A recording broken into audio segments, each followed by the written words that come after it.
Hey guys, Jamie here.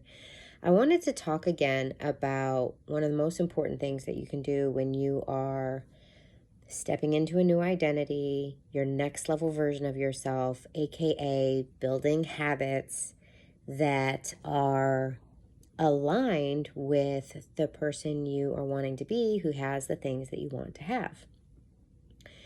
And this came up today because I realized just now, which is why I'm making this video, I realized that I didn't do the thing I wanted to do.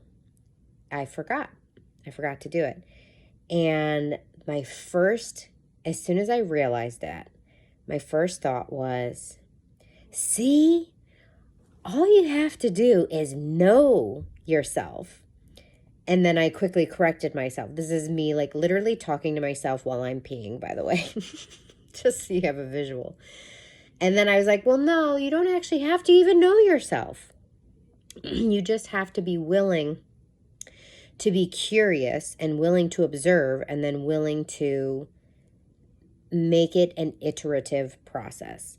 Make it a process where you're constantly reevaluating how it's going and tweaking it and changing it up until you find what works best for you. That's what I mean when I say an iterative process. So what happened was I had decided I was looking in the mirror the other day and I was like, gosh, I've lost a lot of weight, but my arms aren't looking toned. And I was thinking to myself, well, yeah, Jamie, because in the past, when you lost weight, you also paired it with strength training, and you haven't been strength training. You've just been walking for exercise. And so this is the conversation I was having. And I was like, oh, well, again, if we're, by the way, just dissecting this example for educational purposes, that is the definition of contrast right there. What just happened? Me looking in the mirror going, oh, I've lost all this weight, but my arms are not what I would expect them to be after having lost that amount of weight. A desire has formed. That's what contrast is. Contrast is, well, this is what I don't want. And contrast births new desires, right? So you have the contrast of, oh, I don't really like how my arms look right now, even though I've lost, 15, 20 pounds. And again, that got the wheels turning. And my wheels turning went, oh yeah, well, in the past, you did strength training. That's why in the past, when you lost weight, your arms looked toned and smaller, and, less jiggly, if you know what I mean. So the contrast of, I don't really love how my arms are looking, and then instantaneous, just like it dawned on me, like, okay, so in that same moment, this is a skill. And by the way, I'm make mistakes just like everybody else here. But what's great is when you can instantly flip the contrast, right? What's really amazing is when the moment you have the contrast, you are able to flip the switch and focus on what it is you want rather than what you don't want. This is an area where a lot of people get it wrong.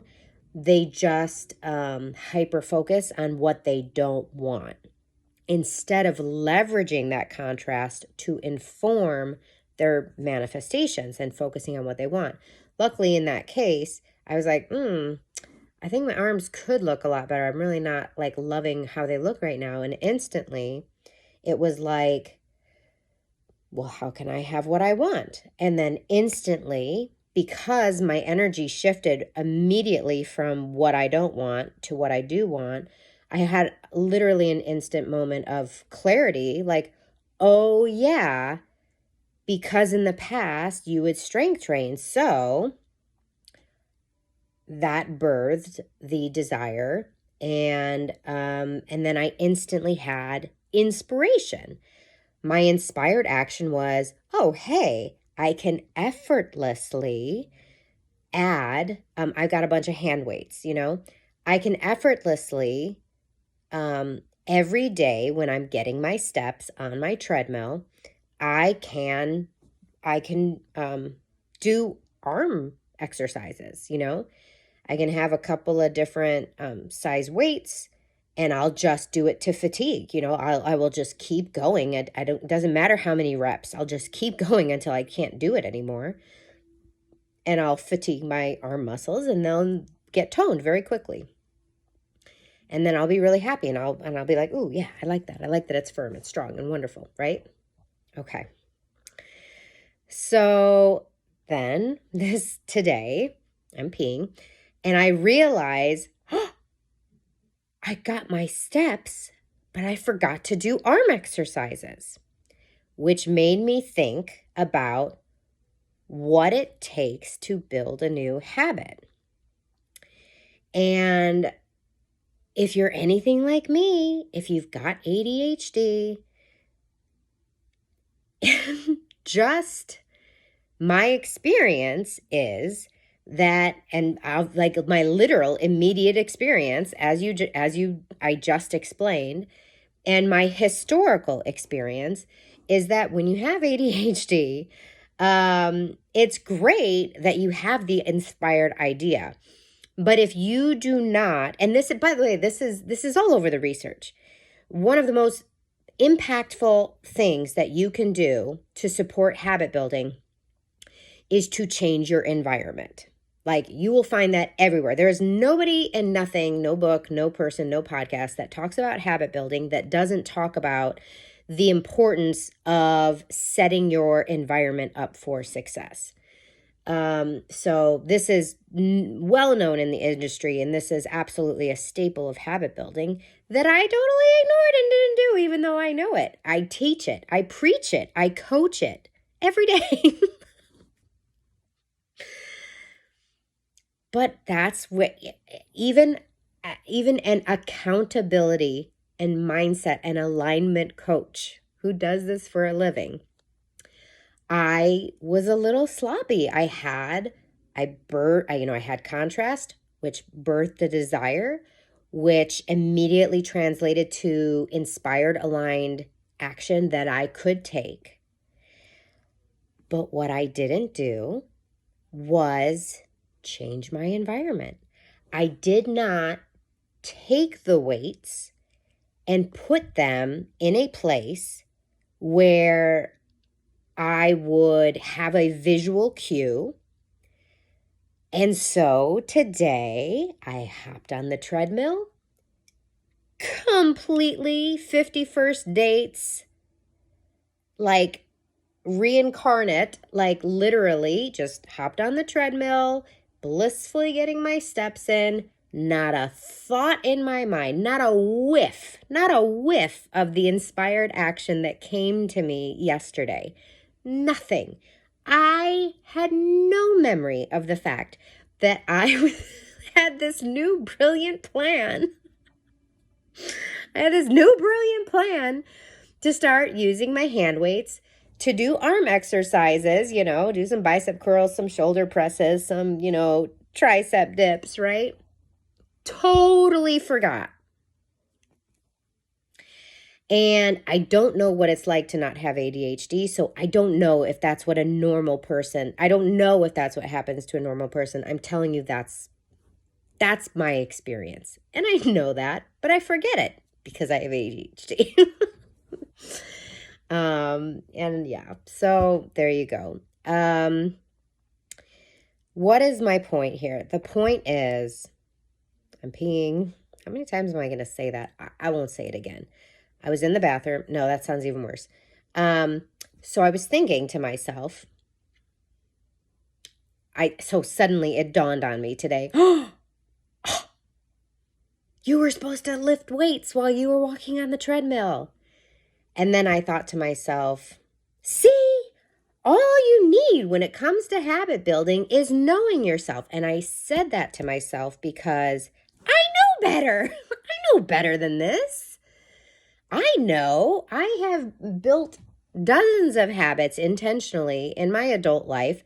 I know myself. I know the obstacles that I face with my ADHD, I know that I can have the most inspired idea, go to bed, and have complete amnesia the next day. I don't remember a thing. And so it was funny because I'm like, I know myself. I know better than this. I know that I need some sort of pattern interrupter. I know I need some sort of visual cue or auditory cue. I know better. But then, like I said earlier, you don't actually have to know yourself. If you're sitting there scratching your head saying, yeah, but I don't know what I need, that's actually okay too. Because the truth is, I did know better. But even if you don't know better, as long as you have the right attitude and the right expectation, and you don't expect yourself to just not fail ever, but that was like a double negative.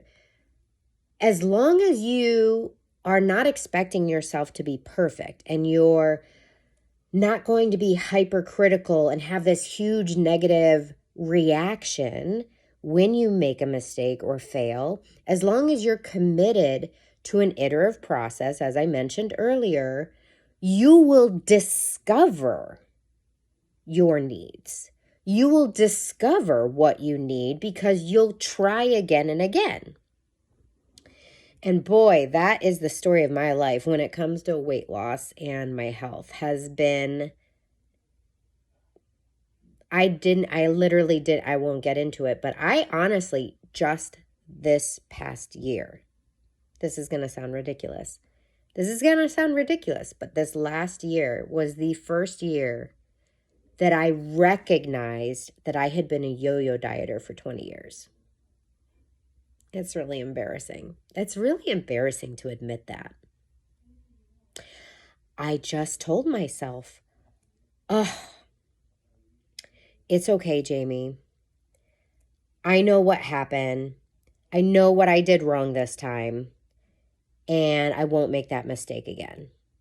And then I would lose all the weight again and then gain it all back in 2 to 6 months. And I would say, this is so frustrating, but I see what happened.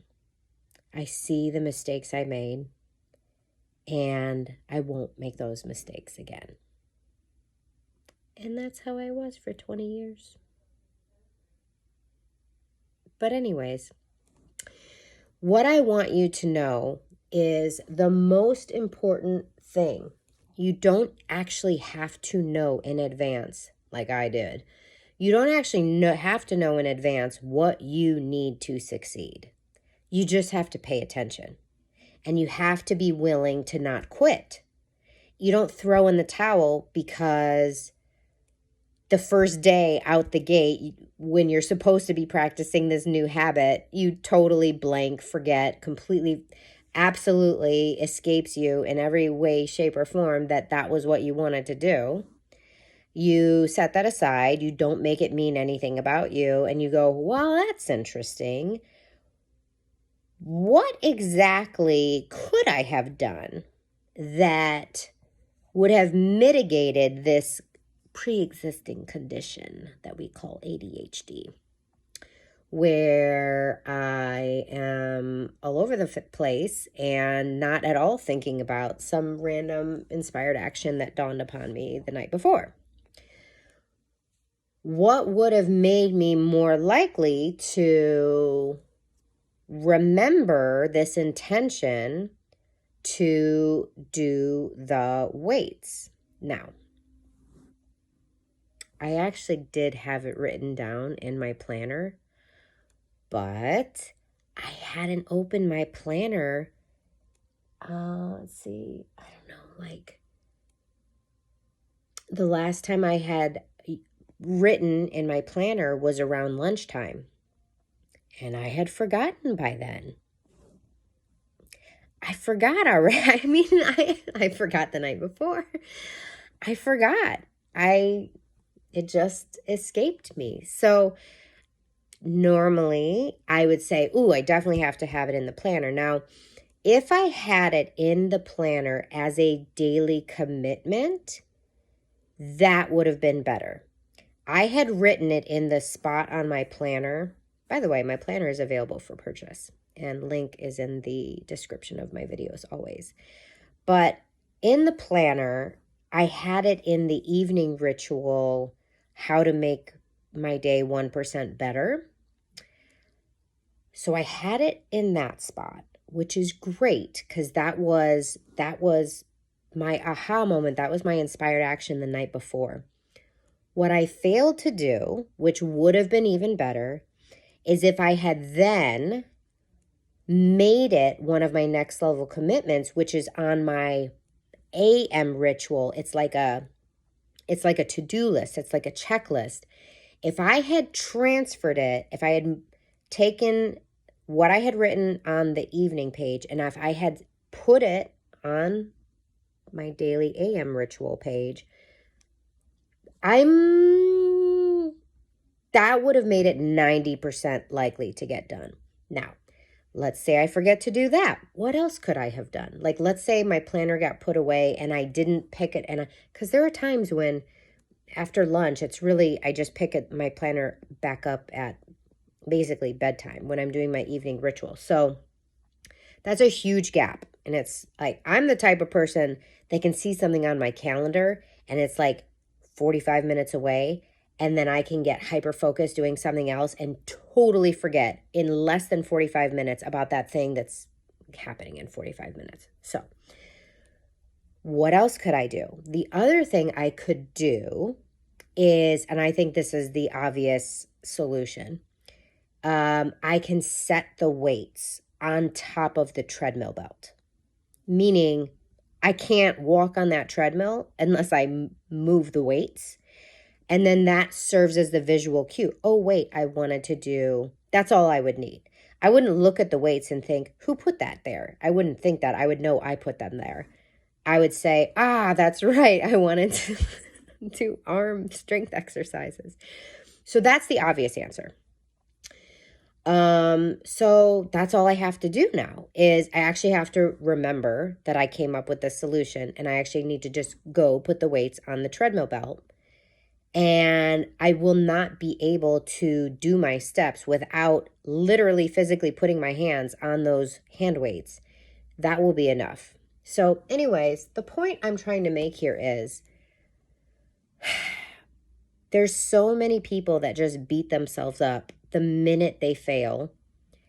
And they don't treat it as they don't honor the fact that figuring out what works best for you is a process. And here's the other thing, the other point I want to make really quick is, by the way, the only constant in life is change. And what that means in this scenario is what works for you right now, you could have totally different needs a month from now or 3 months from now. We are cyclical in nature. It is in our nature to ebb and flow and to have different needs. And so I absolutely go cyclically through, like wanting to work out at the gym versus absolutely, you couldn't even pay me to go to the gym,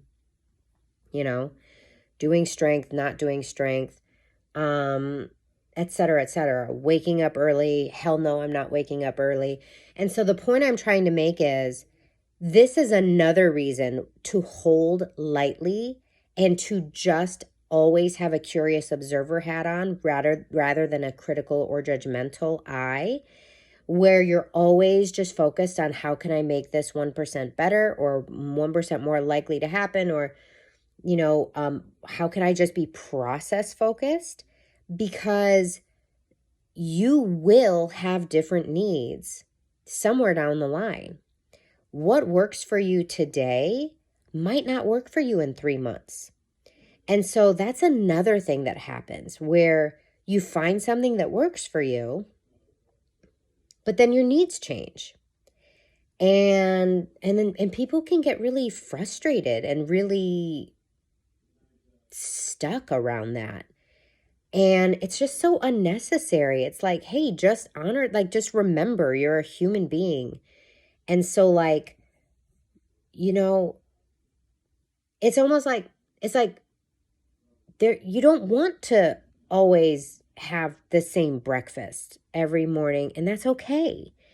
It's doesn't mean anything bad about you that you want variety in your life, or that something feels stale and you need to kind of freshen it up and do something different. It's really, really okay. And we just have this, we're just so critical of ourselves, and we just don't want to give ourselves any sort of, we don't want to give ourselves a break. It's just so easy to come down on ourselves. And it's because historically, for the most part, we've let ourselves down many times, and we're sick and tired of it. And we really hate how that feels. But anyways, I hope this is serving you. And I really hope that this has given you some ideas.